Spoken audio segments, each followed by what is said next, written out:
සංඝෝ ආහුනේයෝ පාහුනේයෝ දක්ඛිනේයෝ අංජලි කරණේයෝ අනුත්තරං පුඤ්ඤක්ඛෙත්තං ලෝකස්සාති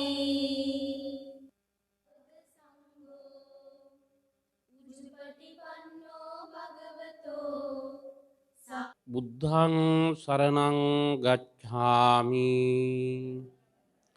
ධම්මං සරණං ගච්ඡාමි සංඝං සරණං ගච්ඡාමි ဒုတိယံ පි බුද්ධං සරණං ගච්ඡාමි ဒုတိယံ පි ධම්මං සරණං ගච්ඡාමි ဒုတိယံ පි සංඝං සරණං ගච්ඡාමි တတိယံ පි බුද්ධං සරණං ගච්ඡාමි တတိယံ පි ධම්මං සරණං ගච්ඡාමි တတိယံ පි සංඝං සරණං ගච්ඡාමි පාණාතිපාතා වේරමණී සික්ඛාපදං සමාදියාමි අදින්නාදානා වේරමණී සික්ඛාපදං සමාදියාමි කාමීසු මිච්ඡාචාරා වේරමණී සික්ඛාපදං සමාදියාමි මුසාවාදා වේරමණී සික්ඛාපදං සමාදියාමි සුරාමීරය මජ්ජපමාදට්ඨානා වේරමණී සික්ඛාපදං සමාදියාමි අප්පමාදේන සම්පාදේත සමන්තා චක්ඛවාලේසු අත්‍රා ගච්ඡන්තු දේවතා සද්ධම්මං මුනි රාජස්ස සුනන්තු සග්ග මොක්ඛදං ධම්ම ශ්‍රවණ කාලෝ අයං භදංතා ධම්ම ශ්‍රවණ කාලෝ අයං භදංතා ධම්ම ශ්‍රවණ කාලෝ අයං භදංතා නමෝ තස්ස භගවතෝ අරහතෝ සම්මා සම්බුද්දස්ස නමෝ තස්ස භගවතෝ අරහතෝ සම්මා සම්බුද්දස්ස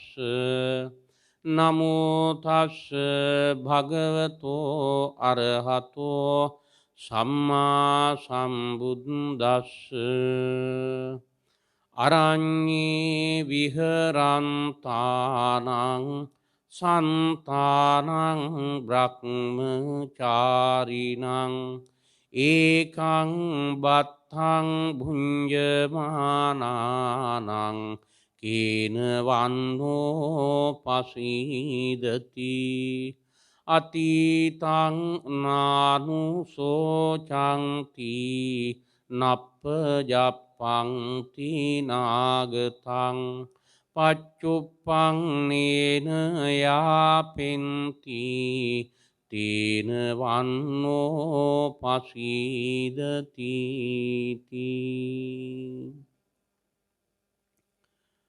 මෙම පුරාණ සාංගිකාරාම මහා විහාරාධීස්වර අපේ පරම පූජනීය උඩුගම විමලකිත්ති නායක ස්වාමීන්ද්‍රයන් වහන්සේ එවැගේම අපේ හිතවත් ලේල්වල විමල ධම්ම නායක ස්වාමීන්ද්‍රයන් වහන්සේ ඇතුළු ගෞරවනීය වන්දනීය පූජනීය මහා සංඝරත්නයන් අවසර සද්ධර්ම ශ්‍රවණාබිලාෂී සදෑවත් කාරුණික පින්වත්නි මේ වෙලාවෙහි ඔබ හැම දිනාම සැදී පැහැදී සිටින්නේ ලෞතර තථාගත බුදුරජාණන් වහන්සේ වදාළ ඒ වටින ශ්‍රේෂ්ඨ ධර්මයෙන් වටින ධර්ම කාරණයක් ශ්‍රවණය කිරීමටයි බණ ඇසීමටයි. පෞගිය කාලේ අපි හිටපු හැටියට මෙහෙම මෙච්චර ඉක්මනට එකතු වෙන්න පින්කම් වලට පන්සලට එන්න ලැබෙයිද කියලා හිතාගන්න බැරි වාතාවරණයක තමයි අපි හිටියේ. මේ විදුලි බුබුලු සහ ආකර්ශනීය පරිසරය දැක්කහම මට හිතුණා අර පරණ අවුරුදු වල මම මෙහි පින්කම් වලට වඩිනකොට දැක්ක ඒ ආකර්ශනීය බව නැවතත් දකින්ද අපිට ලැබුණා. ගොඩක් සතුටුයි. මේ විදිහට හදිස්සිය නමුත් සැලසුම් කරලා පින්කම් කරන පින්කම් පොලක් එහෙම නැත්නම් පන්සලක්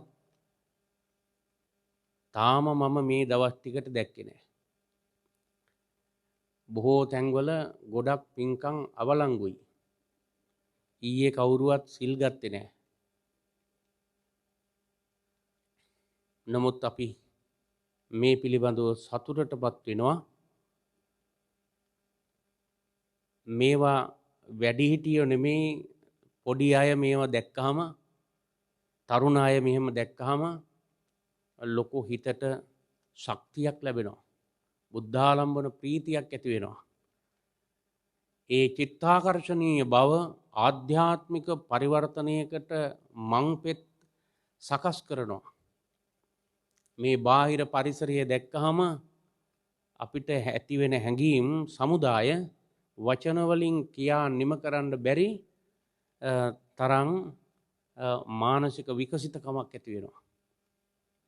ඒ ආකර්ශනීය පරිසරයෙහි ඉඳලා ලෞතුරා තථාගත බුදුරජාණන් වහන්සේ වදාළ ආකර්ශනීය බණක් මේ දේශනා කරන්නයි මම බලාපොරොත්තු වෙන්නේ. පින්වතුනි, අපි කවුරුත් කැමති සැනසෙල්ල ජීවත් වෙන්න, සතුටින් ජීවත් වෙන්න, ප්‍රශ්න අඩුවෙන් ජීවත් වෙන්න, ගැටලු අඩුවෙන් ජීවත් වෙන්න. සහනය, සතුට, ප්‍රීතිය, ප්‍රබෝධමත්කම, විකසිතකම හැම වෙලේම මට දැනෙනවා නම් ඊට වැඩි දෙයක් අපිට ඕනද? කොහොත් ඕනේ. හැම වෙලේම මට දැනෙනවා නම් මං ජීවත් වෙනවයි කියලා. හැම වෙලේම මං තෘප්තිමත් කියලා දැනෙනවා නම්, හැම වෙලේම මං සතුටින් ඉන්නවයි කියලා මට දැනෙනවා නම්, ඒ විකසිතකමට වඩා මේ විශ්වයේ කිසිම දෙයක් වටින්නේ නැහැ. කිසිම දෙයක් වටින්නේ නැහැ. අපි කරන මේ සියලු ප්‍රයත්නයන්, උත්සාහයන් කුමක් පිණිසද? සතුටින් ජීවත් වෙන්න. දැනසිල්ල ඉන්න. මොන දේවල් තිබුණත් මොටද ඒක අපිට නැත්තා. ඒ නිසා මේ මානවයෝ හැටියට අපි කොච්චර මහන්සි වෙනවද? කොච්චර දේවල් කරනවද? එක බලාපොරොත්තුවක් හිස්මුදුනේ තියාගෙන ඒක ඉෂ්ට කරගන්න. ඉගෙන ගන්නවා. මොන්ටිසෝරියේ ඉඳලා තව කොච්චර දුරට ඉගෙන ගන්නවද? විශ්වවිද්‍යාල දක්වා යන උපාධි ගන්නවා, නැත්නම් වෘත්තීය දේවල් ඉගෙන ගන්නවා, හොඳ රැකියාවන් හොයා ගන්නවා, රැකියාවන් කරනවා, ගෙවල් හදනවා, විවාහ වෙනවා, දරුවෝ හදනවා, සමාජ සම්බන්ධකම් ඇති කර ගන්නවා, ගොඩාක් සල්ලි හම්බ කර ගන්නවා, යාන වාහන ගන්නවා.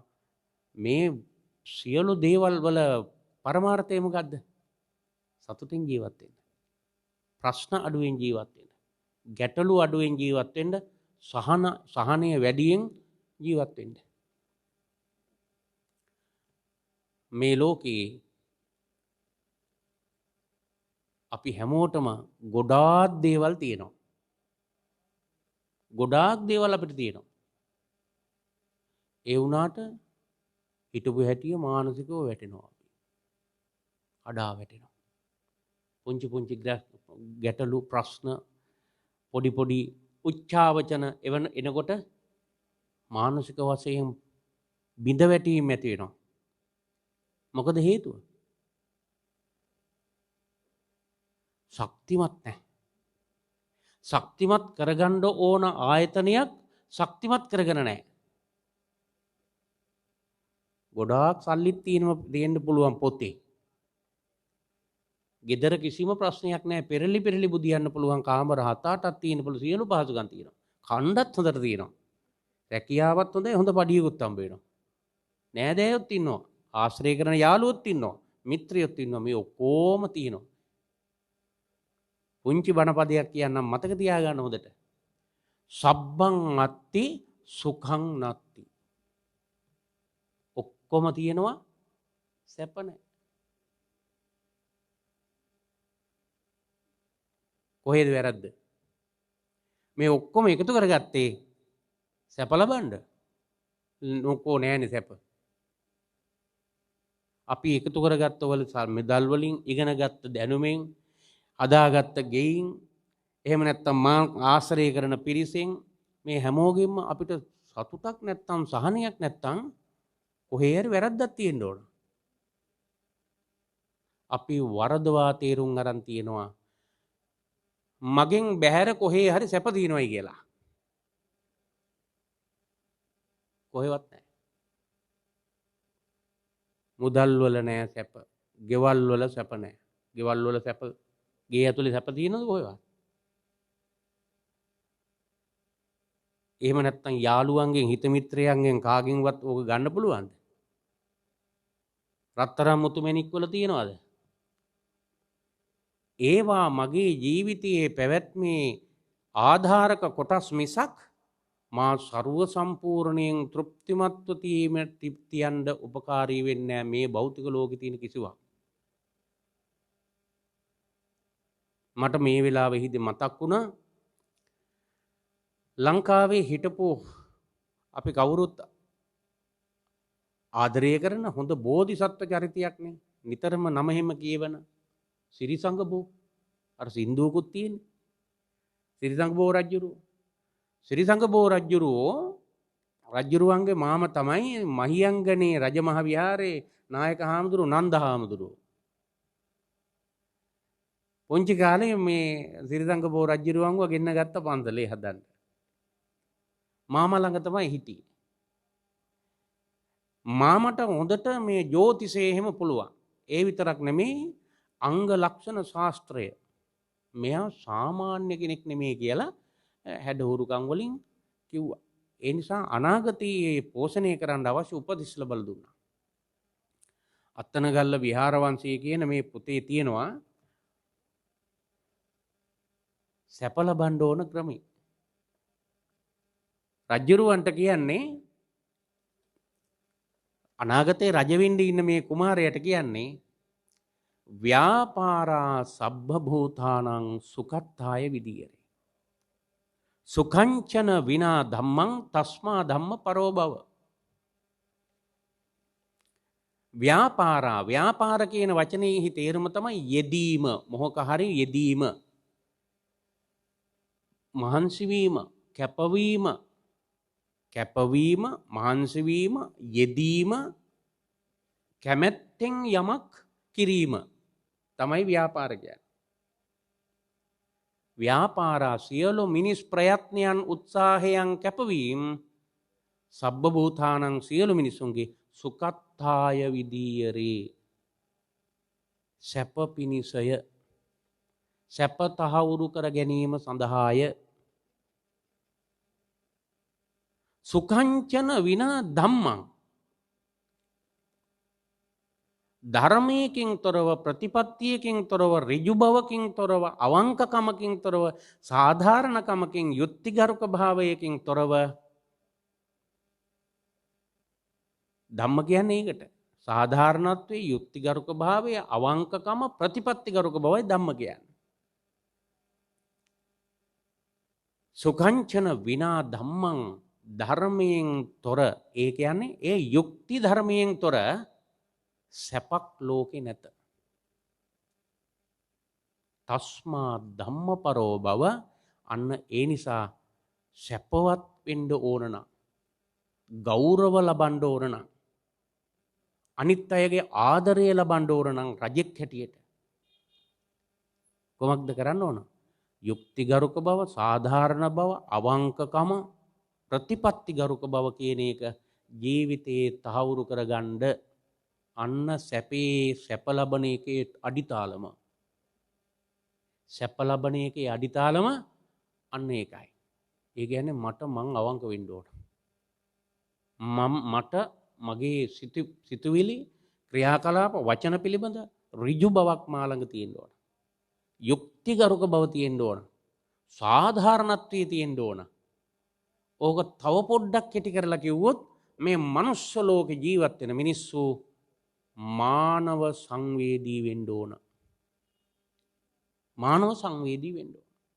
මිනිස්සුන්ට වෛර කරන නෙමෙයි මිනිස්සුන්ට ආදරය කරන මිනිහෙක් වෙන්න ඕන. ඊළඟට සත්ව සංවේදී වෙන්න ඕන. අපි හිතනවා මේ මිනිස්සුන්ට ජීවත් වෙන්න තමයි මේ ගහකොළ සතා සිව් මේ ගහකොළ එහෙම නැත්නම් මේ ගඩා ගෙඩි එහෙම සියලු ධාන්‍ය ධන සම්පත් මේ හැම දෙයක්ම තියෙන්නේ මිනිස්සුන්ට ජීවත් වෙන්නේ කියලා. මිනිස්සුන්ට විතරක් ජීවත් වෙන්නේ කියලා. මේ ලෝකෙහි ඉපදුණු සත්තු අතුරින් එක කොටසක් විතරයි අපි. අපිට වැඩි සත්තු ඉන්නවා මේ සබාධාමේ. ඒ නිසා ගහක ගෙඩියක් සතෙක් කෑවයි කියලා ඕකට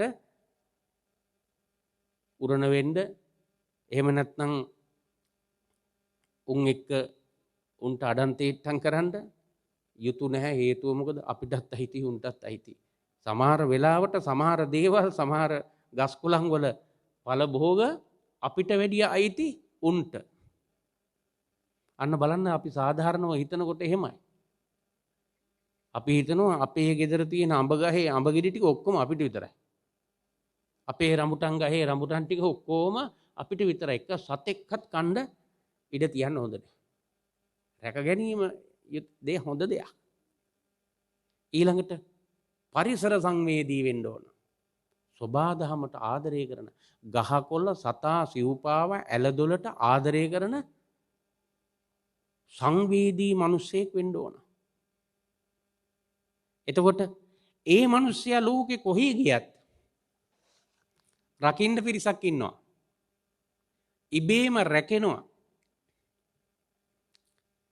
ඇයි? මිනිස්සුන්ට විරුද්ධව වැඩ කරන්නේ නැහැ. සබාධමයට විරුද්ධව වැඩ කරන්නේ නැහැ. මේ පොළොවේ ජීවත් වෙන තවත් සතුගේ ඒ පැවැත්මට හානියක් කරලා නැහැ. කොතන ගියත් එයාට තැනක් තියෙනවා. ඒ නිසා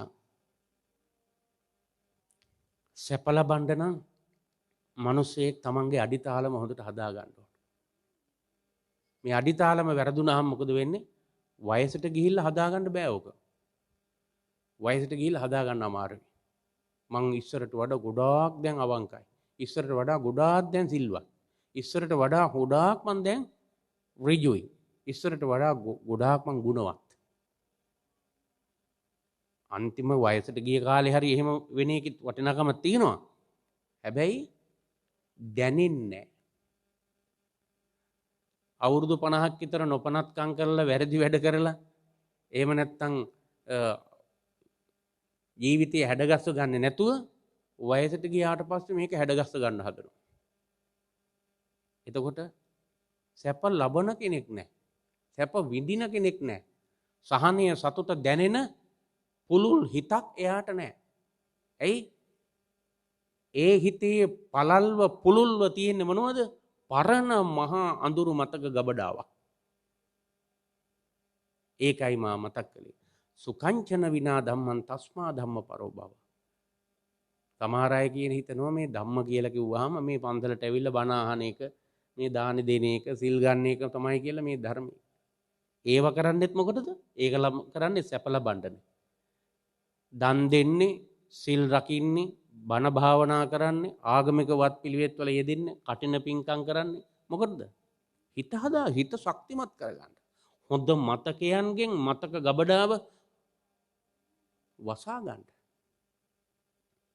ඒ නිසා දුර්ලභව ලැබුණු මේ මහා වටින ජීවිතය ජීවිතයේහි අපි එකතු කරගන්න ඕන ගොඩාක් දේවල් තියෙනවා. භෞතික දේවල් නෙමෙයි ආධ්‍යාත්මික දේවල්, ආධ්‍යාත්මික සම්පත්. ඒවා එක කොටසක් පිනට අයිති, අනික් කොටස කුසලයට අයිති. බුදුහාමුදුරුවෝ එහෙම නැත්නම් අපි කවුරුවත් අපේ සදහැතියන්ව නිතරම පින්කම් කරන්න විතරක්ම යොමු කළ යුතු නැහැ.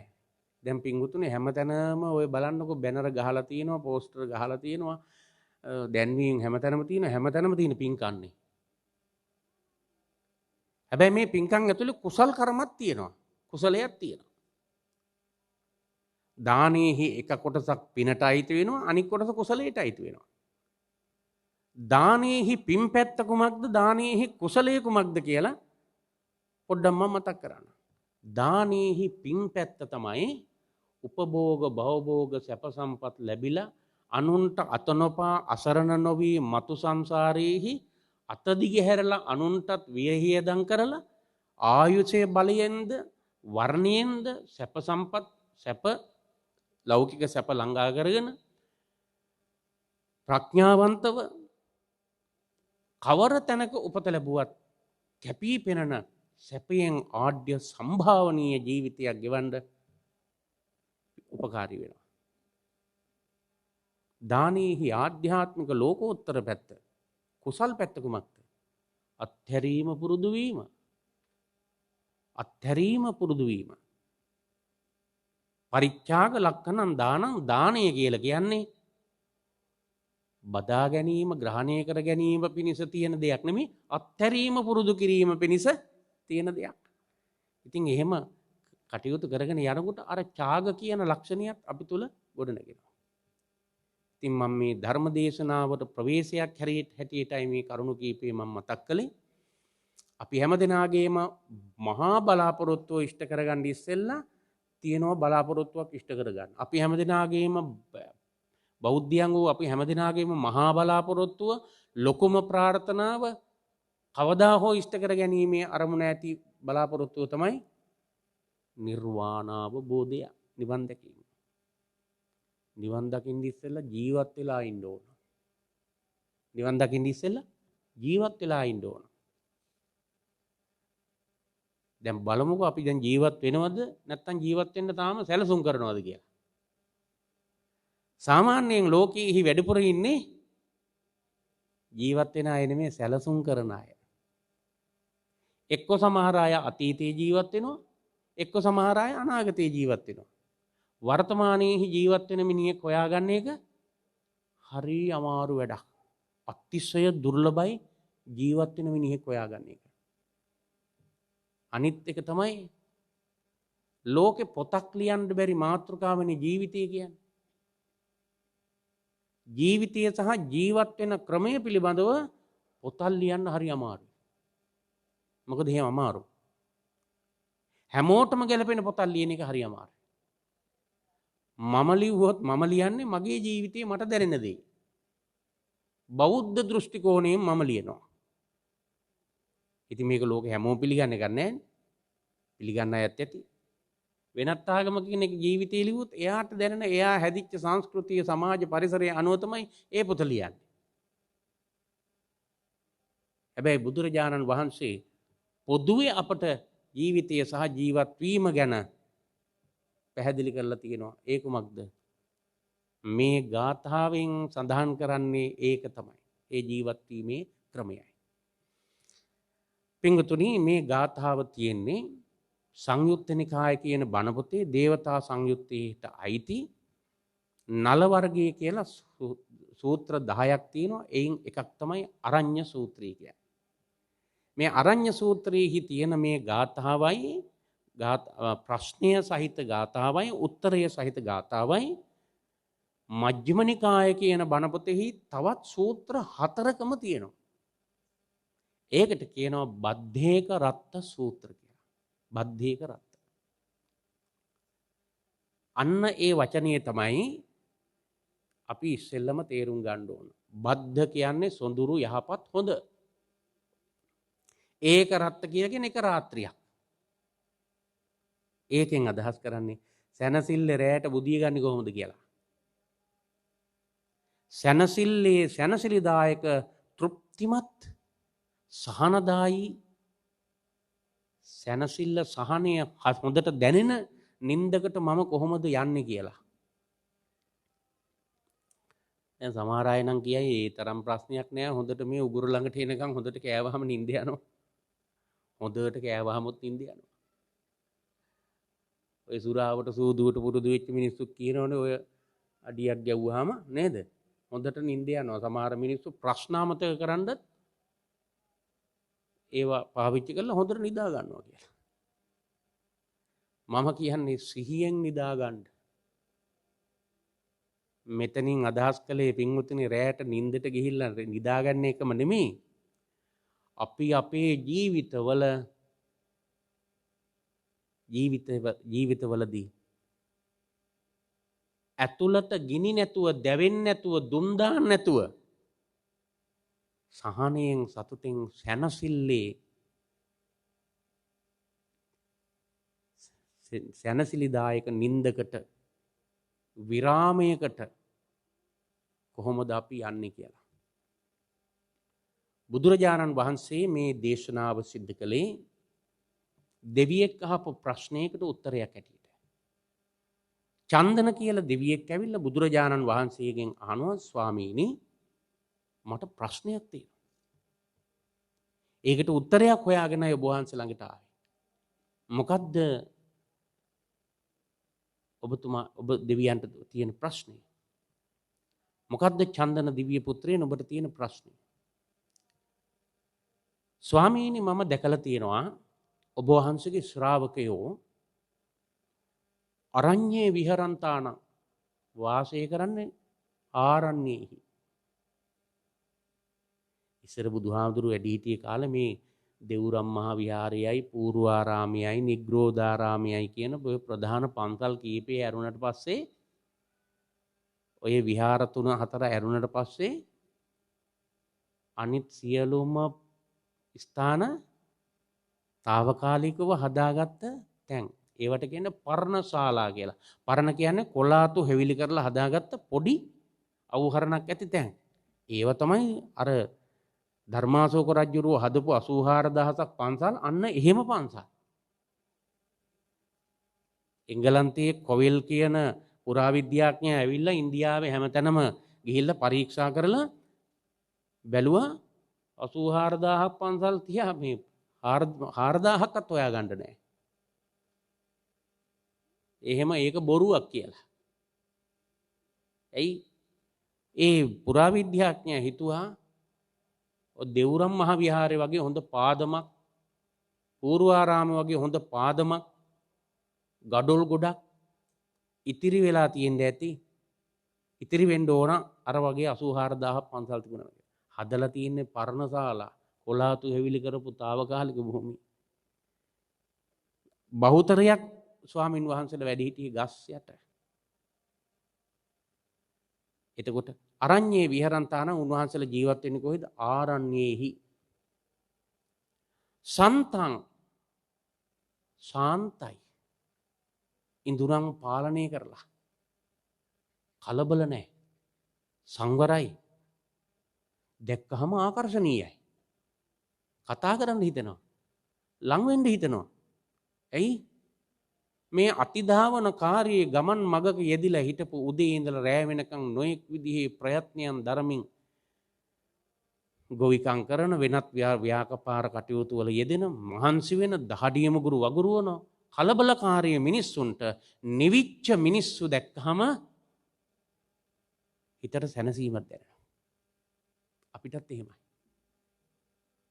අපිට වඩා නිවිච්ච අපිට වඩා සංවර අපිට වඩා සාන්ත ගති පැවතුම් ඇති කෙනෙක් දැක්කහම අපිට ආකර්ශනීය රූපයක් ඒක. බ්‍රහ්මචාරී නම් මේ ලෝකේ උසස්ම චර්යාව තමයි උන්වහන්සේලා චර්යාවේ තමයි හැසිරෙන්නේ. ඒ බ්‍රහ්මචර්යාව. ඒට වඩා උසස් චර්යාවක් නැහැ. බ්‍රහ්මචාරී ජීවිතය ඒ තරම් පූජනීයයි. ඇයි? කිසිදු ඇලීම් බැඳීම් ගැටීම් කිසිවක් නැහැ. යන් ලද්දං තේන තුට්ටබ්බං. යමක්ද ලැබුණේ ආහාරය පිණිස ඒක වළඳලා උන්වහන්සේගේ පරමාර්ථය ඉෂ්ට කරගන්න. ඒකං බත්තං බුඤ්ජමානං සමහර ස්වාමින් වහන්සේලා එක වේලයි වළඳන්නේ. කේන වන්නෝ පසීදති මේ ඔබ වහන්සේගේ ශ්‍රාවකයෝ පුදුම ලස්සනයිනේ. පුදුම ලස්සනයි. එක වේලයි වළඳන්නේ. අපිට වගේ ගෙවල් වල වගේ පහසුකමක් නැහැ. මෙච්චර ආකර්ශනීය ලස්සන රූපයක් අනිත් ජනතා ආකර්ෂණයක් ලබා ගත්තේ මොකක් හින්දාද?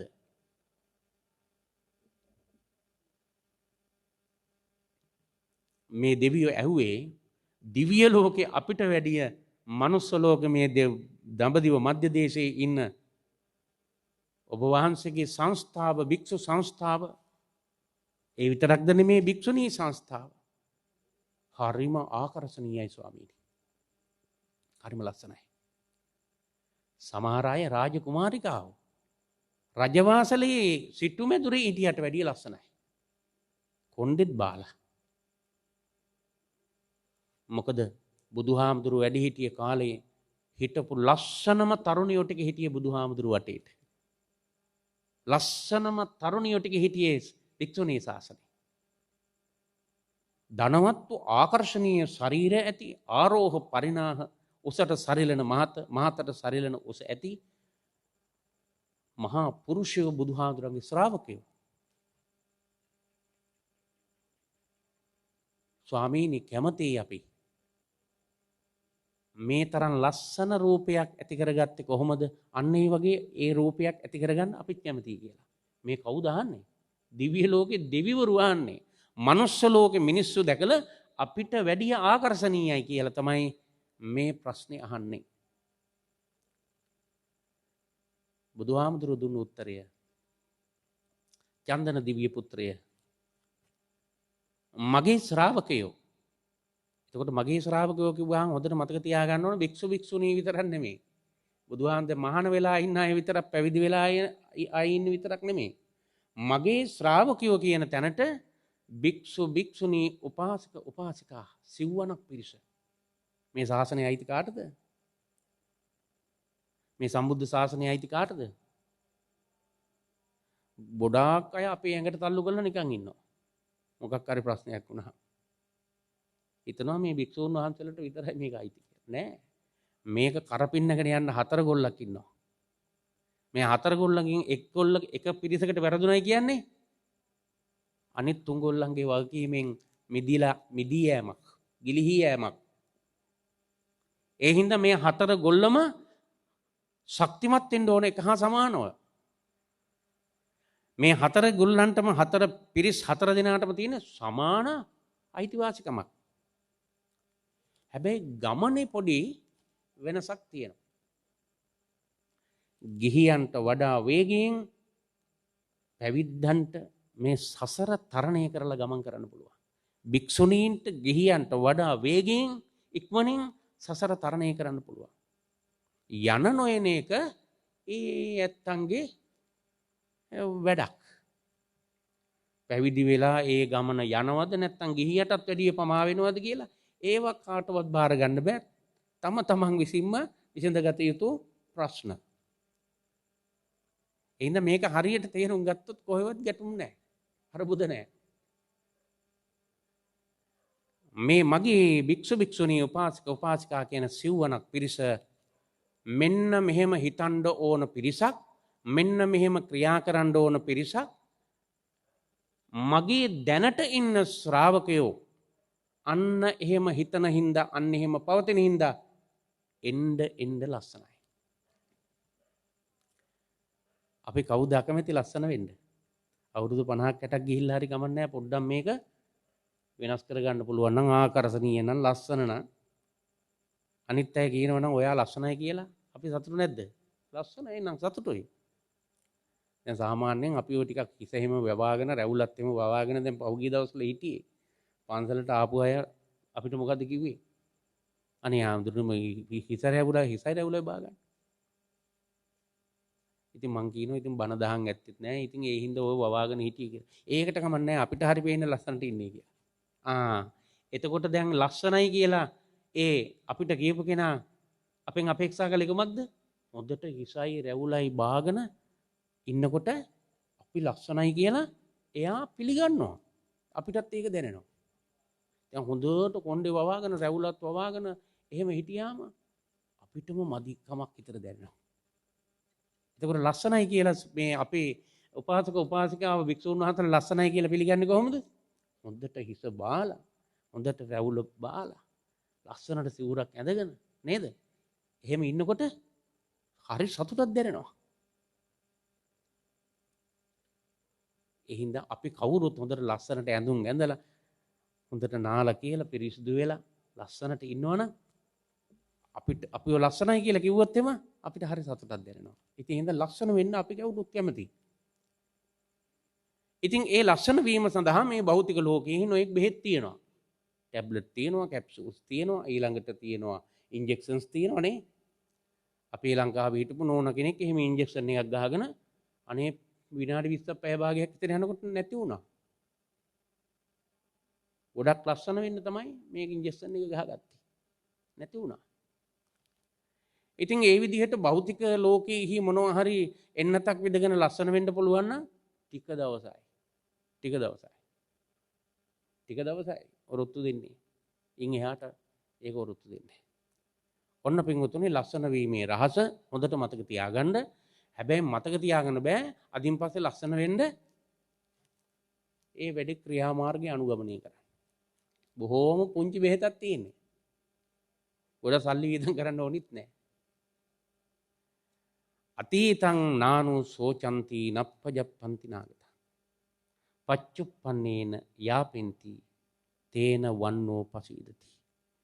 මගේ ශ්‍රාවකයෝ දැන් ඔය ඇත්ත කල්පනා කරන්න එපා බුදුහාමුදුරන්ගේ කාලේ හිටපු අය ගැන තමයි විතරයි මේ කිව්වේ.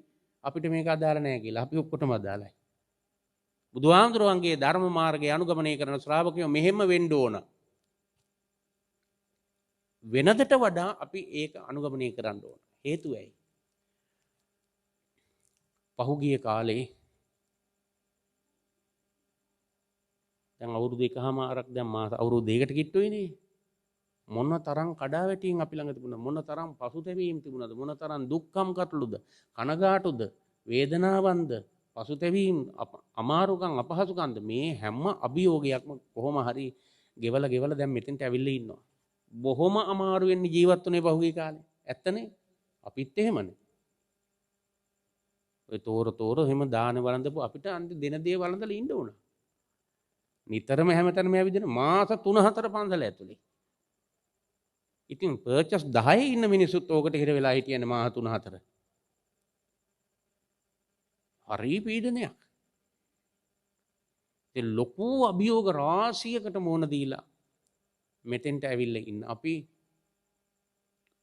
මේකත් ලොකු අභියෝගයක් හැටියට බාර අරගෙන ඉදිරි කාලය සතුටෙන් සහනයෙන් ප්‍රීතියෙන් ජීවත් වෙන්න වර්තමාන ජීවිතය පරිවර්තනයකට ලක් කරන්න හොඳම වෙලාවක තමයි අපි මේ දැන් ඉන්නේ. මා එහෙම කියන්නේ 2025 වෙනකොට අද ඕනනම් ලියලා තියාගන්න 2025 වෙනකොට මේ ලෝකෙ ආධ්‍යාත්මික පරිවර්තනයක් ඇති වෙනවා. තව මේ රෝගී තත්ත්වයේ වේශනීය තාම අඩු නෑ. තව ටික කාලයක් යනකොට ඔය ඇත්තන්ට පුදුම හිතෙයි මේ පන්සලට නාපු මිනිස්සු එන්න පටන් ගන්නවා. පොය දවස්වලට පන්සල් පිරීලා යනවා. පින්කම් වලට විශාල සෙනගක් එන්න පටන් ගන්නවා. ඇයි? දැන් කාටත් තේරිලා තියෙන්නේ මෙතෙක් මේ ගත කළා වූ ජීවිතවල දරපු සියලු කැපවීම් ප්‍රයත්නයන් ඔක්කොගෙම ලබාගත් ආවසානික ප්‍රතිඵලයක් නැහැ. ආවසානික ප්‍රතිඵලයක් නැහැ. ඒ හින්දා මොනවා හරි ඉතුරු කරගන්න ඕන. ඉතුරු කරගන්න නම් මොකද කරන්න ඕන? ඉතිරි කරගන්න පුළුවන්කම තියෙන්නේ එක්ක මොළය දියුණු කරගන්න ඕන, එක්ක හදවත දියුණු කරගන්න ඕන. ඔය දෙක දියුණු කරගන්න නැතුව මොනවා දියුණු කරගත්තත් මොනවා සංවර්ධනය කරත් වැඩක් නැහැ. අන්තිමට සියලු න්‍යාය පත්‍ර ක්ෂණිකව අවලංගු වෙනවා. එහෙම වුණානේ. පහුගිය කාලේ කොච්චර වටින චරිත, කොච්චර සේවය කරපු චරිත හිතා ගන්නවත් බැරි විදිහට ක්ෂණිකව ඇදගෙන වැටිලා මහා බලාපොරොත්තු කන්දක් බිමට වැටිච්ච අවස්ථාවන් ගැන අත්දැකීම් අපි හැමදෙනාටම තියෙනවා. ඒ නිසායි අතීතං නානුසෝ චන්ති, ඒ භික්ෂූන් වහන්සේලා මගේ ශ්‍රාවකයෝ අතීතය ගැන ශෝක කරන්නේ නැහැ, කනගාටු වෙන්නේ නැහැ, දුක් වෙන්නේ නැහැ, පසුතැවෙන්නේ නැහැ. දුක් වෙන්න, පසුතැවෙන්න, කනගාටු වෙන්න කාරණාවන් උන්වහන්සේලාගේ වර්තමාන හිත තුළ ඒ අයව පීඩාවට ලක් කරන්නේ නැහැ. හරි වටිනකමක්. අතීතයේ කරපු දේවල් වලින් වර්තමානයේ පසුතැවෙනවයි කියලා කියන්නේ අතීතය අසාර්ථකයි. මගේ ශ්‍රාවකයෝ ඒ අසාර්ථක අතීතයෙන් උත්තීර්ණය වෙලා සාර්ථක වර්තමානයක ජීවත් වෙනවා. අතීතං නානුසෝචන්ති. පින්වතුනි, අපිට කොච්චර මිනිස්සු හම්බ වෙනවද? කොච්චර මිනිස්සු හම්බ වෙනවද? පන්සල් වලට කොච්චර හාමුදුරුවෝ ළඟට ඇවිල්ලා කතා බහ කරන මිනිස්සු. සමහර වෙලාවට මට තේරෙනවා, මට හිතෙනවා අපිත් හරිය ටිකක් අවාසනාවන්ත පිරිසක්. ඇයි? මිනිස්සුන්ගේ ගොඩාක් දුක් කියන්නේ අපි ළඟට ඇවිල්ලා. දුක් අහගෙන ඉන්න වෙනවා ගොඩක්. අර තනතුරක් තියෙන දුක් ගන්න ආරාල කියලා ඔම්බුඩ්ස්මන් තනතුර. ඒක මේ අපිට තමයි දෛවයෙන් උරුම වෙලා තියෙන්නේ. අම්මලා ඇවිල්ලා කියනවා දුක. තාත්තලා ඇවිල්ලා කියනවා. විවාහ වෙච්ච අය කියනවා. විවාහ වෙන්න ඉන්න අය කියනවා. ඒ විතරක් නෙමෙයි, පුංචි දරුවොත් අපිට ඇවිල්ලා කියනවා. පුංචි දරුවොත් ඇවිත් කියනවා නොඑක් ප්‍රශ්න. සමහර ගෙවල් දිහා බැලුවාම අනේ මහා පසුතැවීම් ජාලයක්, මුළු ගෙදරම ජාලයක්, පසුතැවීම් ජාලයක්. මේක හරියට වෙන දෘෂ්ටි කෝණයකින් බලන්න පුළුවන්කමක් තියෙනවා නම් මේ ගෙදර මිනිස්සු හුස්ම හෙලන හැම මොහොතක් පාසාම දුම් නැගින තැනක්. බිරිඳ එහෙන්, අම්මා හෝ තාත්තා හෝ සහෝදර සහෝදරියෝ හෝ ගෙදර ගොඩක් ඉන්න අය සුසුම් හෙලනවා, පසුතැවෙනවා, දුක් වෙනවා. මේ භෞතික ලෝකයේ අරගෙන බැලුවහම බොහෝ දෙනෙක් දුක් වෙනවා, පසුතැවෙනවා. කොමක් හින්දාද? ජීවිතයේ හරියට හැඩගස්ව ගන්න ඕන කාලේ හැඩගස්වා ගත්තේ නැති අය පසුතැවෙනවා. ඒ හින්දා අපි කිසිම වෙලාවක උත්සාහ කරන්න ඕන දෙන හොඳ නෑ අතීතේ ජීවත් වෙන්න. දැන් අපිත් එක්ක සමහර වෙලාවට කතා කරන අය කියන අපේ ආච්චිලා මෙහෙමයි, සීයලා මෙහෙමයි, අපිට ඒ කාලේ මෙහෙම තිබුණා, මං ඉස්සර මෙහෙමයි, මෙහෙම කළා, මේ විදිහට තිබුණා, එහෙම කියලා කියනවා. වර්තමානයේ මොකවත් නෑ. නප්පජප්පන්ති නාගතං. ඊළඟ ප්‍රශ්නේ තමයි අපිට එන නප්පජප්පන්ති නාගතං. නොපැමිණි අනාගතයේ ගැන මිනිස්සු අනේක විද බලාපොරොත්තු කරපින්නගෙන සිහින මවා ඉන්නවා. මං දැන් මෙහෙම වුණාට අනාගතේ මං මෙහෙමයි. අලු ගසා දාලා තව ටික දවසකින් මං මෙහෙම කරනවා, අර එහෙම කරනවා කියලා හිතා ඒකට කියන ප්ලෑන් කරනවා, සැලසුම් කර කර ඉන්නවා. එතකොට දැන් මේ දෙන්නම කොහෙද ජීවත් වෙන්නේ? මේ දෙන්නම කොහෙද ජීවත් වෙන්නේ? හිතින්. එක්කෙනෙක් අතීතේ, අනිත් එක්කෙනා අනාගතේ. දැන් අපි ළඟට ඇවිල්ලා කතා කරන බොහෝ අය කතා කරන පුජ්‍යලයා කවුද? අතීතයේ පසුතැවෙන, අනාගතය ගැන බලාපොරොත්තුවක් තියෙන. අනාගතය ගැන බලාපොරොත්තුවක් තියෙන එක වැරද්දක් නෙමෙයි. මොකද බලාපොරොත්තුවක් නැතුව කිසි කෙනෙකුට ජීවත් වෙන්න බෑ. බලාපොරොත්තු තමයි මිනිස්සුන්ව ජීවත් කරවන්නේ. අරමුණක් තියෙන්න ඕන, බලාපොරොත්තුවක් තියෙන්න ඕන. අරමුණක් බලාපොරොත්තුවක් නැතුව මේ ලෝකේ කවුරු හරි ඉන්නවනම් එයා මනෝවිකෘතිතාවයටපත් වෙච්ච කෙනෙක්. දැන් තව ටිකකින් මම දන්නවා ඔය ඇත්තන්ගේ හිතේ තියෙන බලාපොරොත්තු මොකද්ද කියලා දැන්. දැන් අරටක් කිව්වේ කොයි වෙලේ බන නවත්තයිද දන්නේ. ඉක්මනට යන්න ඕන ගෙදර.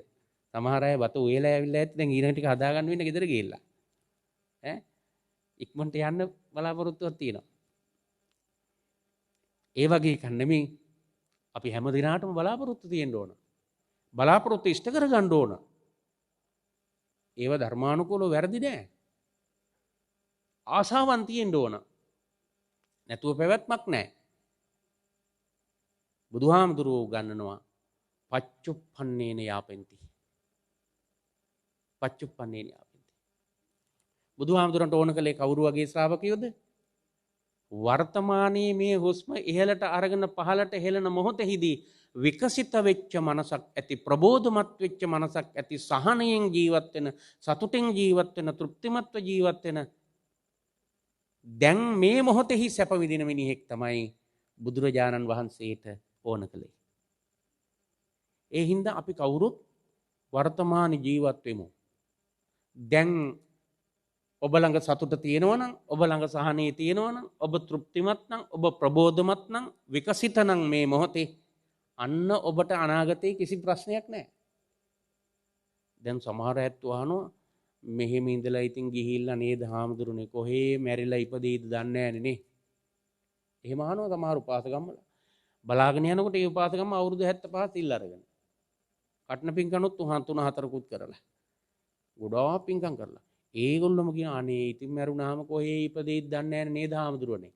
එහෙම කොච්චර අහලා තියෙද අපි? පුළුවන් ද එහෙම අහන්න? පුළුවන් ද එහෙම අහන්න උපාසකම්ම කෙනෙකුට? හොඳට බණ දහම් අහලා පින් දහම් පිළිබඳ අවබෝධයක් ඇති කරගෙන හොඳින් ජීවිතය පවත්වාගත්ත කෙනෙකුට එහෙම සැකයක් ඇති වෙයිද? ඇති වෙන්නේ නැහැ. අපි කාටවත් එහෙම ඇති වෙන්න බෑ. ඇති වුණොත් මේ ප්‍රයත්නයන් කැපවීම ප්‍රයෝජනයක් නැහැ. අනේ මැරිලා කොහේ ඉපදීද, අපායේ ඉපදීද, දිව්‍ය ලෝකෙ ඉපදීද අපි දන්නේ නැහනේ. එහෙම කියනවා.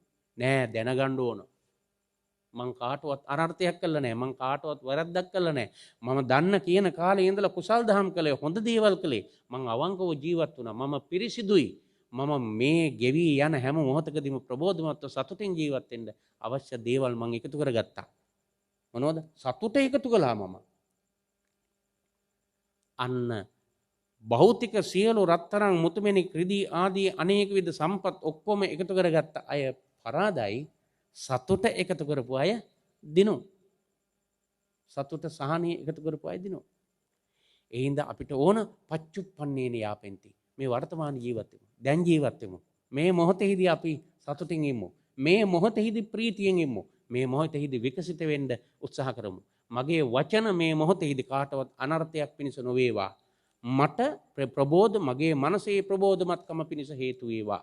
මගේ ක්‍රියාකලාප කාටවත් අනර්ථයක් පිණිස නොවේවා. මගේ යහපත පිණිස වේවා.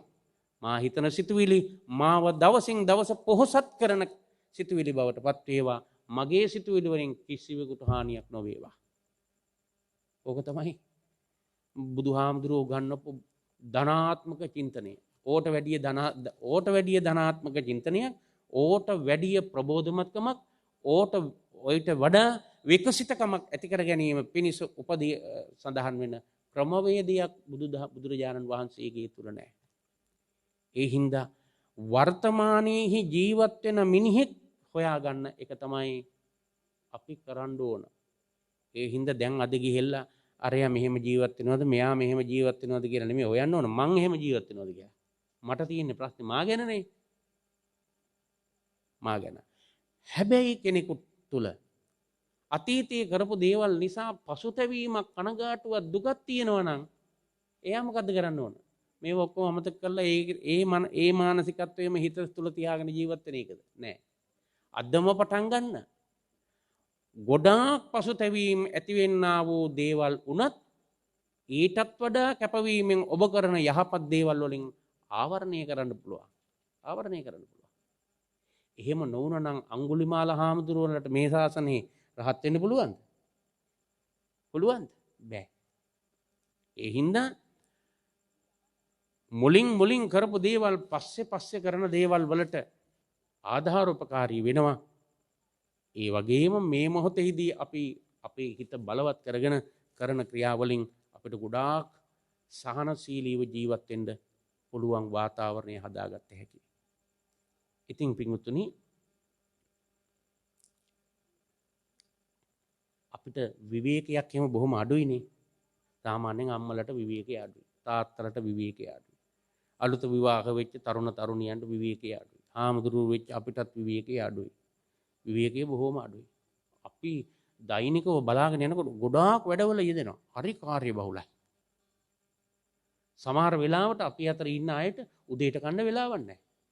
දවල්ට කන්න වෙලාවක් නැහැ. උදේ කෑම දවල්ට දානවා, දවල් කෑම හවසට දානවා. නාන්න වෙලාවක් නැහැ. අම්මා තාත්තා බලන්න යන්න වෙලාවක් නැහැ. යුතුයකම් ඉටු කරන්න බලන්න වෙලාවක් කරන්න වෙලාවක් නැහැ. අන්න ඒ විදිහට ගොඩාක් වැඩ පිළිවෙල ගත කරගෙන නෙමෙයි අපිළිවෙල ගත කරගෙන තමයි සමහර විදිහට වෙලාවට ඉන්නේ. ඉතින් අපි හිතනවා ගොඩාක් වැඩ කරනකොට වැඩකාරයෙක් කියලා. නෑ වැඩ අනාගත කෙනෙක්. ඒ හින්දා මේ හැම දෙයකටම අපිට දෛනිකව අපිට පවතින්න පුළුවන් විදිහට කටයුතු සංවිධානය කරගන්න ඕන. සන්තුස්සකෝච සුභරෝච අප්පකිච්චෝච සල්ලවුක වුත්ති. සන්තුස්සකෝච ගොඩාක් දේවල් එකතු කරගෙන සතුට වෙන්න උත්සාහ කරන්න එපා. ඒක කවදාවත් සතුටක් පිණිස ගන්න බෑ. මේ ලද දෙයින් ඒ දවසට ඒ දේවල් වලින් සීමා සහිත පරිසරයක සතුට රඳා පවත්ව ගන්න උත්සාහ කරන්න. අසීමිත විදිහට සතුට නඩත්තු කරන්න ගියොත් එම ඉටු කර ගන්න බෑ. සුභරෝච කියන්නේ සැහැල්ලුවෙන් පෝෂණය කරන්න පුළුවන් කෙනෙක් වෙන්න ඕන. දැන් මේ අත්දැකීම පහුගිය කාලේ ලැබුණා නේ. පහුගිය කාලේ අපි හරියට මේ කොරෝනා අපිව සුබරෝ පුරුදු කළානේ. අපිට සරල ජීවිතයකට අපිව පුරුදු කළා. ජීවිතේට නොකාපු ඒවත් කණ්ඩ වුණා. ඊළඟට නොයෙක් විදිහේ අපහසුකම් වලින් අපහසුකම් පස්සේ පුරුදු වුණාට පස්සේ පහසුකම් වුණා ඒවා. සන්තුෂ්කෝච සුබරෝච අප්පකිච්චෝච අප්පකිච්චෝච කියලා කියන්නේ මිනිහෙකුට දරා ගන්න පුළුවන් කරන්න පුළුවන් වැඩ ප්‍රමාණයක් තියෙනවා. මේ තියෙන ලෝකෙම තියෙන ඒවා කරපින්න ගත්තාම මොකද වෙන්නේ? සැහැල්ලුව නැති වෙලා යනවා. මානසික සැහැල්ලුව නැති වෙලා. මානසික සැහැල්ලුව නැති කර ගැනීම පිණිස නම් අපි සියල්ල එකතු කරගත්තේ. එතෙන්ට සහනය කියන එක හරි අමාරුයි. මහා විශාල කුණු ගොඩක් පස් ට්‍රැක්ටරයකින් වහන්න බෑනේ. පුළුවන්ද වහන්න? බෑ.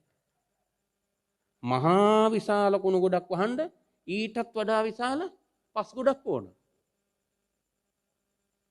ඒ හින්දා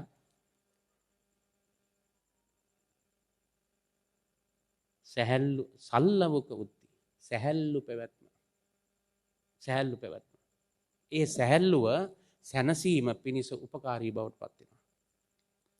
අපිට කොච්චර වැඩ තිබුණත් කළ යුතු දේවල් නොකළ යුතු කොච්චර දේවල් කළත් වටිනාකමක් නැහැ. හැබැයි කැපවීමෙන් මහන්සි වීමෙන් වටිනා දේවල් වලට කැපවීම මහන්සි වීම ක්‍රියා කිරීම ජීවිතවලට වටිනකම් එකතු කිරීමට උපකාරී වෙනවා. පින්වතුනි ලංකාවේ හිටියා එක ස්වාමින් වහන්සේ කෙනෙක් උන්වහන්සේගේ නම මහා සිව. මේ හාමුදුරන්ට සෑහෙන ගෝලියෝ පිරිසක් හිටියා. මේ හාමුදුරු මොකද්ද කරන්නේ? උදේ නැගිට වෙලේ ඉඳලා හවස් වෙනකම් ගෝලියෝ මහාන කරනවා, ගෝලයන්ව ඒ ආයතන වලට යොමු කරනවා, පන්සල් හදලා දෙනවා, පහසුකම් සපලලා දෙනවා, දානීය ලැහැත්ති කරලා දෙනවා, අසනීප වලට බලනවා, බෙහෙත් හේත් කරනවා. මේ හාමුදුරුවෝ මුළු ජීවිත කාලෙම කැපුණේ ගෝලයන්ව නිවන් දක්කන්න. වැඩේ සාර්ථකයි. අනේ මේ හාමුදුරුවෝ දැන් වයසට ගිහිල්ලා. දැන් අර ඉස්සර වගේ දුව පැනලා වැඩ කරන්න අමාරුයි. ඉතින් තමන්ව මහාන කරපු ගුරු හාමුදුරුවෝ උන්වහන්සේ මේ මහා කැපවීමක් කරලා දැන් ඉන්න තත්ත්වය ගැන උන්වහන්සේට ටික පොඩි කනගාටුවක් ඇති වුණා.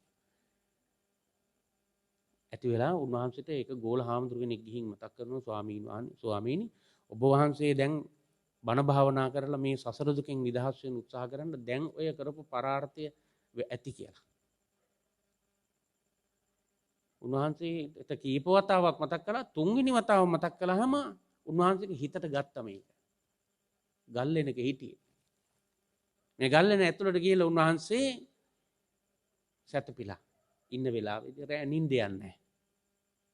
අර ගෝලයා කීපෙක මතක් වුණා. කුටියෙන් එළියට ආවා. හොඳට හඳ පායලා තියෙන රාත්‍රියක්. උන්වහන්සේ හඳ දිහා බලන් හිටියා. ඒ වෙලේ කල්පනා කළා මගේ පැවිදි ජීවිතය අසාර්ථක නැහැ. සාර්ථකයි. ඇයි? මං ලෝකාර්ථය පිණිස කටයුතු කරලා තියෙනවා. මං අනුන්ගේ යහපත පිණිස ක්‍රියා කරපු කෙනෙක්. පැවිදි ජීවිතයේ කිසිම තැනක කළු ලප නැහැ. සීල ආපත්‍ති නැහැ. සිල් දුර්වල වෙලා නැහැ මගේ. මේ ගැන හිතාගෙන උන්වහන්සේ කුටියට ගිහිල්ලා කල්පනා කරනකොට මතක් වෙනවා මුළු ලෝකයක් එළිය කරන මහා විශාල ආකර්ෂණීය එළියක් ලබා දෙන හඳෙත් ලප. හඳෙත් ලප. එහෙත් මගේ පැවිදි ජීවිතයේ කිසි තැනක ලපයක් නැහැ. උන්වහන්සේ ගැනම හිත චිත්ත පාරිශුද්ධත්වයක් ලැබුණා. අජ්ජත් පාරිශුද්ධි චිත්ත විසුද්ධියක් උන්වහන්සේට උපදවා ගන්න ලැබුණා. උන්වහන්සේ උතුම් රහත් පදවියටපත් වුණා. අර ගෝල සියලු දෙනා වහන්සේම පස්සේ දැනගත්ත රහතන් වහන්සේලා ගෝලියෝ උන්වහන්සේ උතුම් රහත් පදවියටපත් වෙලයි කියලා. ඒ වෙලාවෙහිදී අර ස්වාමින් වහන්සේ මේ භික්ෂූන් වහන්සේලාට මතක් කරනවා. මා ගත කළ ජීවිතයේ අතීතයේ කළු පැල්ලම් තිබිච්ච නැති හින්දා පසුතැවෙන්න කාරණා නොතිබුණු නිසා මම අද ගොඩ ගියා. එතෙර වුණා. අනාගත ලෝකයටත් ආදර්ශයේ පිණිස උන්වහන්සේගේ මේ චරිත කතාව අනිත් භික්ෂූන් වහන්සේලාටත් ඉගැන්වුවා. පින්වතුනි 550 ජාතක පොතේ තියෙනවා මහා ජනසන්ද කියලා ජාතකයක්. මහා ජනසන්ද ජාතකය.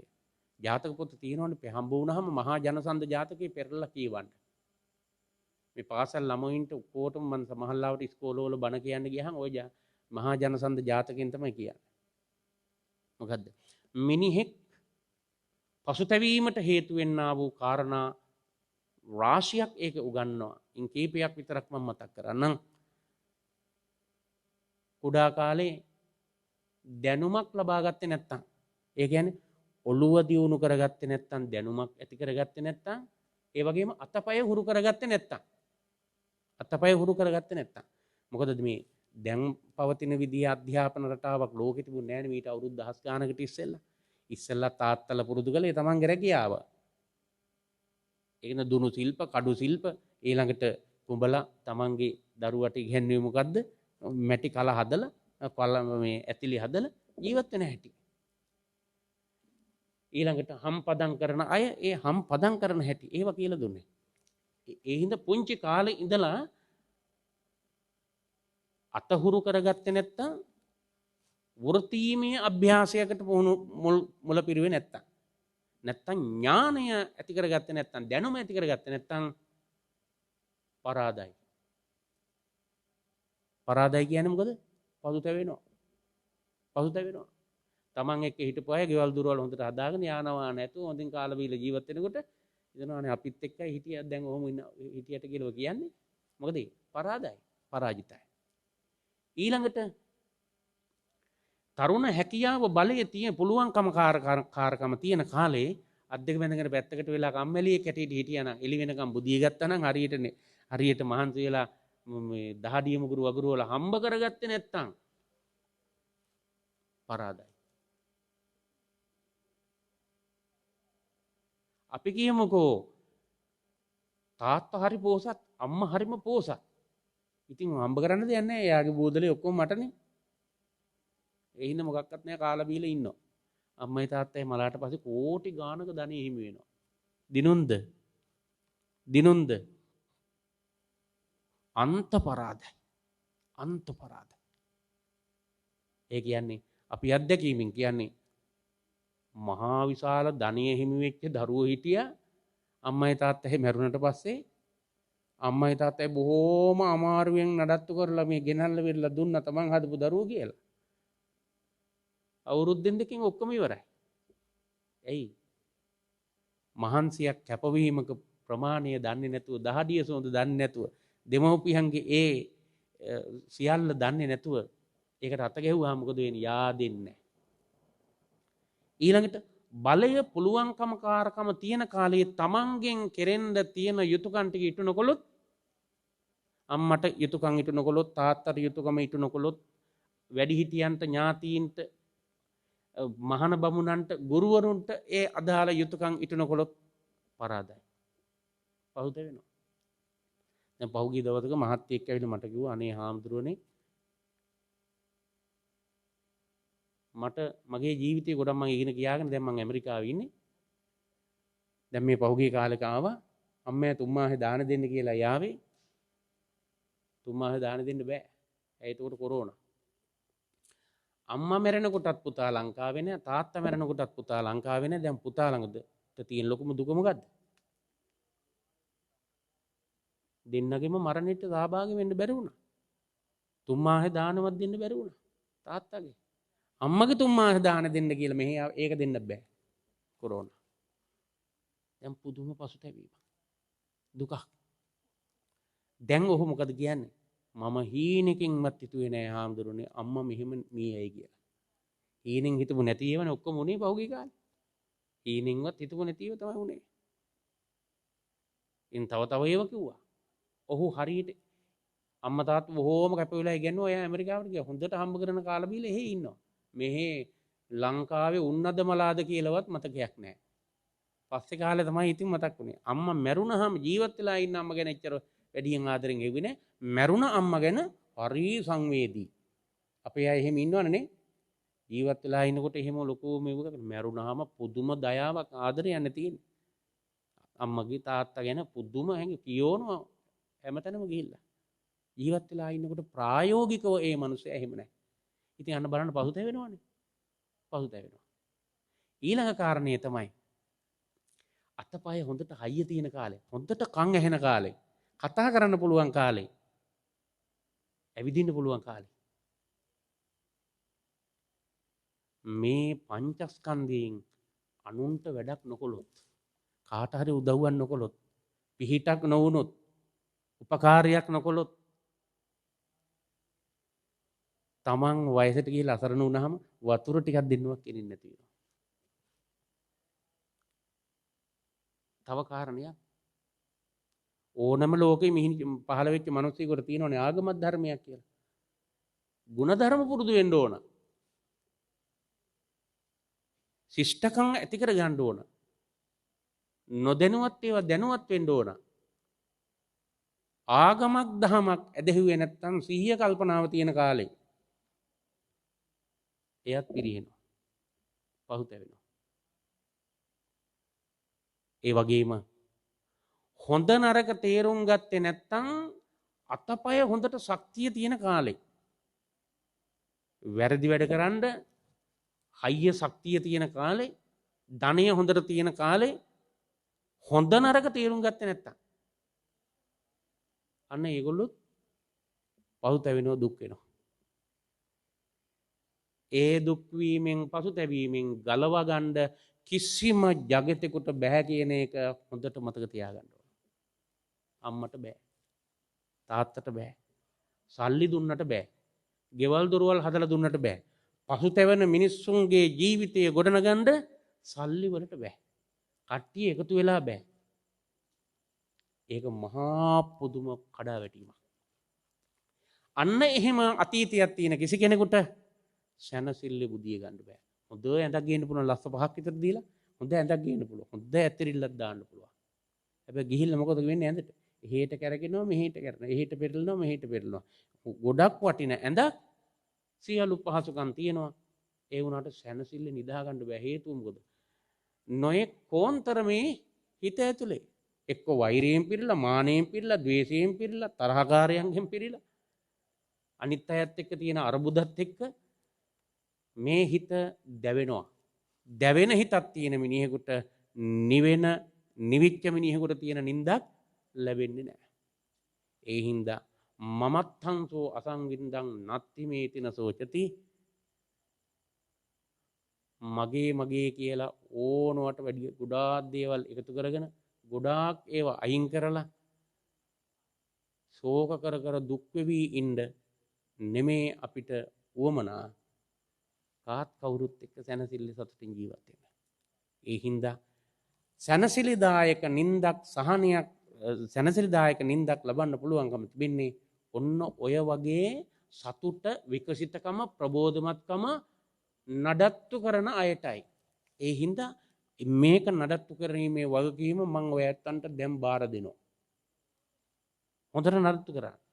දැන් සමහර අයගේ අපිට දැන් නඩත්තු කරන්න වෙලාවක් නැහැ. හඳුරන්නේ මොකද දැන් මේ පංචස්කන්ධේ නඩත්තු කරන්න ඕන බ්ලඩ් සුගර් තියෙනවා ප්‍රෙෂර් තියෙනවා අයෝ ඕන එකක් තීච්චා තිබුණා.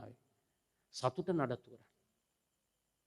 තමන් ගෙදරක නම් ඉන්නේ ගෙදර අයගේ ආදරය සෙනෙහස ලෙන්ගතුකම හිතවත්කම අනිත් අයත් එක්ක කතා බහ කිරීමේදී ඒ ප්‍රබෝධමත්කම හැම වෙලේම ඇති කරගන්න. ඒ ප්‍රබෝධමත්කම විකසිතකමක් ඇති වෙනවා. ඒ විකසිතකම ඔබට මහා ආස්වාදයක්, මහා ආකර්ෂණයක් ජීවිතයට එකතු කරනවා. ඒ හින්දා පරිවර්තනයක් කරගන්න ඕන ජීවිතයේ පරිවර්තනයක් බවට පරිවර්තනය කරගන්න මේ පුංචි බණපද තුන මතක තියාගන්න. අතීතයේ ජීවත් වීමනේ නැතුව අනාගතයේ ජීවත් වෙන්නේ නැතුව අපි කවුරුත් පොළොවේ අඩිය තියලා වර්තමාන ජීවත් වෙමු. සතුට දැන් භුක්ති විඳිමු. ප්‍රීතියෙන් ඉම්මු. විකසිත ඉම්මු. ප්‍රබෝධමත් වෙන්න බලමු දැන්.